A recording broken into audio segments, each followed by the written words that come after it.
сами даже не знают, что делают. Вот взрослые, блядь, люди по 78 лет, как Трампу, да, не знают, что делают, блядь. Они, знаете, вот, как будто бы, вот, как бы, ну, допустим, два парня, допустим, влюбились в одну девушку и делят одну девушку, блядь. Одну девушку делят два парня, допустим. Ну, там этих парней дохуя, допустим, да? А девушка одна, блядь, нахуй, вот прикиньте себе. Вот такое дело, вот такое представление идет, нахуй. Цирк, нахуй, блядь. Полнейший, блядь. Почему? Потому что, нахуй, Зеленский не может конкретно, блядь, обосновать свои, блядь, высказывания и сказать, все, вот вся Украина моя, Крым мой, все, вот здесь мы останавливаемся. Если не так, идите нахуй, блядь. И Трамп, и европейцы, идите нахуй. Вот когда вы конкретно скажете, что вся Украина будет моя, точнее, мы заберем всю Украину, тогда мы будем переговоры делать. Все, а до этого воюем, блядь. Все, другого не должно быть ответа здесь, блядь. До конца нахуй, блядь. Нет до конца, блядь, значит, идите нахуй. Делайте свои дела, блядь. Не лезьте нахуй. Мы сами будем воевать, блядь. Вот это тоже я нихуя не понял. Зеленский утвердил санкции против экс-президента Порошенко в некоторых крупных олигархах. Владимир Зеленский утвердил принятые накануне решение Совета национальной безопасности и обороны. Санкции против пятого президента страны и лидера партии Европейской солидарности Порошенко, известного пророссийского оппозиционера Медведчука, а также олигархов, миллиардеров Коломойского, Живаго и Боголюбова. Заметим, что санкции против первого вора олигарха Украины Рената Ахметова не введены. Согласно указу, санкции действуют бессрочно и подразумевают 17 ограничений, в том числе лишение госнаград Украины при остановке выполнения экономических и финансовых обязательств. Вводится запрет на вывод капитала за пределы Украины, торговые операции, транзит ресурсов, полетов и перевозы по Украине, участие в приватизации и аренде госимущества, предоставление электронных коммуникационных услуг, публичной оборонной закупки и приобретение земельных участков и т.д. Меня убивает одна вещь. Одна фамилия. Коломойский. Какого хуя он, олигарху, миллиардеру Коломойскому, он какие-то санкции врубает? Коломойский же оставил Зеленского туда. Коломойского, если не было бы, Зеленского там не было бы. Я что-то не могу понять, нахуй. Как это все было, блядь? Если кто знает, там потом напишите в комментариях, почему Зеленский пошел на Коломойского против. Это же папочка его, грубо говоря, блядь. Если бы не было Коломойского, Зеленский не был бы президентом. Как это так, нахуй? Получается, нахуй, Зеленский, он топит, нахуй, тем же Макаром, нахуй, узкожопанским методом, нахуй, мочит своих же, блядь, мочит своих же. Просто хуею, блядь, от всего, что происходит вообще, блядь, в мире.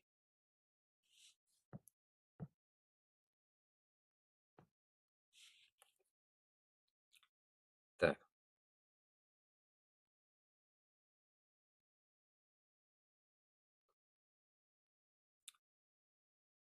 Так, этой ночью российский дрон с фугасной БХ атаковал Чернобыльскую АЭС. Дрон попал по саркофагу 4-го энергоблока, который сдерживает радиацию после катастрофы в 1986 года. То есть удар прямо по хрупкому барьеру между миром и ядерным кошмаром. Пожар потушили, радиационный фон не повышался, хотя повреждения существенны. В Кремле, похоже, не знают, как еще поднять ставки в своей игре. МАГАТЭ подтвердил атаку радиационный фон в норме, но сколько таких экспериментов выдержит саркофаг?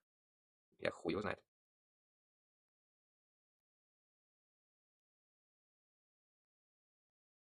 Теперь я понимаю, блядь. Вот такая хуйня, блядь. Получается, ангар какой-то железный они построили, блядь. И туда закопали его, что ли, нахуй, блядь. Хуею, блядь. Да уж, блядь. А я помню, блядь, игру какую-то, блядь, помню, раньше играл, блядь, на компе. Чернобыль. Про Чернобыль, блядь, я когда эту игру играл, я охуевал, блядь. Ну реально он был такой, как он назывался, я не помню. Ну, про Чернобыль. Типа там, блядь, какие-то, как будто эксперименты проводили, нахуй, ужас какой-то, типа, блядь, и ты там идешь, ну, как это, страйк, да, ты стреляешь, блядь, какая-то хуйня, блядь, помню. Вот. И там, не знаю, настоящий он, Чернобыль весь описан там, или я не знаю, блядь, ну вот, как будто бы все происходит как будто в этом месте, типа, у него задание, короче, он должен что-то сделать, там, что-то забрать, блядь, ну, короче, вот такая тема. И вот вспоминаю вот это, блядь, я даже не думал, что, блядь, нахуй его, блядь, получается, засунули, так скажем, блядь, нахуй, в такой этот, ну, типа, в купол, короче, да, какой-то, блядь, железной, блядь, хуйню, что, блядь, ну, скажем, блядь, нахуй, типа спрятали радиацию, что ли. Вот интересная, блядь, вещь, да, блядь. А я думал, нахуй, это зона отчуждения, блядь, нахуй. Кстати, блядь, игра вроде зона отчуждения называлась вроде бы. Не знаю, блядь, может, путаю. Как-то Чернобыль или зона Чернобыль. Ну, короче, вот эта зона отчуждения, получается, я думал, она как бы не населена людьми, нахуй, там ничего нету, нахуй, а тут, получается, куполом, этим железным ангаром закрыли, и что, опять дальше живут, что ли, люди уже, блядь? Получается, с 86 года там радиация и вся хуйня, блядь, это пиздец, нахуй. Просто мне как-то это как-то, ну, знакомо, так скажем, у меня родственник, получается, один дядя, короче, да, так скажем, умер от такой болезни, получается. Он где работал, у него ртутная хуйня, короче, сломалась. Ртуть, короче. А, Ртуть не этот, термометр. И, получается, он работал и нюхал эту всю хуйню, короче. Или как, я не знаю, блядь, как она заходит в него, блядь. Короче говоря, заболел. И через какое-то время вот этим, то, что ртуть это пролилось, он это все впитывал, заболел, короче, и вот умер от излучения, что ли, сказали, блядь, облучения, блядь, я не знаю, блядь, нахуй, от радиации, короче говоря. Умер от вот этой ртутной хуйни, блядь, нахуй. Получается, такая вот хуйня, блядь, это пиздец. Ну, толком я не знаю, как это происходит. Коммунальщики Уфы в мороз продолжают отключать газ жильцам аварийных домов. Заебись нахуй. У города нет денег на ремонт дымоходов, поэтому людей просто оставляют замерзать и смотреть по телевизору, как Хабиров рассказывает о невероятных достижениях по всем направлениям. На этой неделе в Уфе ожидается до минус 20, понимаете? А сейчас минус 11. 14 февраля. Сегодняшние новости, это новое, блядь. Хули. Что я могу сказать? Жопа. Вот тут написано, вот 12 февраля с 10 просим обеспечить доступ сотрудникам Газпром газ определения, блядь. По проспекту Октября. Ну, как обычно, на проспект Октября, блядь. дом 150, корпус 2, дробь 2.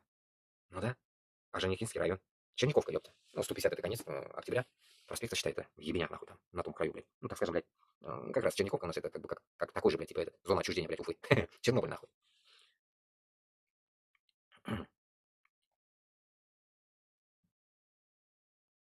Ну, это мы знаем, это нам показывали. И здесь вообще прикол, да, конечно, бля, я охуею просто. Раздевать до трусов.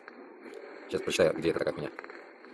У сотрудниц Вайлсберрис под Москвой своя атмосфера. Там их раздевают до белья перед выходом с работы, чтобы они ничего не украли со склада. Понимаете? А я эту хуйню прям не то, что вижу, слышал. Я могу так сказать, что у меня знакомые дохуя кто там работал, и они рассказывали, блядь, реально там так, блядь. Это пиздец, нахуй.